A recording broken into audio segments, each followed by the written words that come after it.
समझते हैं, इन्वेस्टमेंट करना नहीं चाहते। और मरियम नवाज साहबा की जो खिदमात हैं वो सरकारी तालीमी अदारे प्राइवेट लोगों को NGOs को देने की उनकी पॉलिसी चल रही है।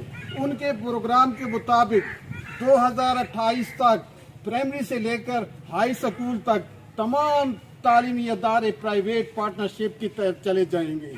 जो पहले भी बर्बाद कर चुके हैं सियासी मुदाखलत के ज़रिए और फैसिलिटीज़ ना देने के, अब मुकम्मल तौर पर हुकूमत पंजाब ने फैसला किया है कि सरकारी तालीमी अदारे हम नहीं चलाएंगे, ये ठेकेदार चलाएंगे।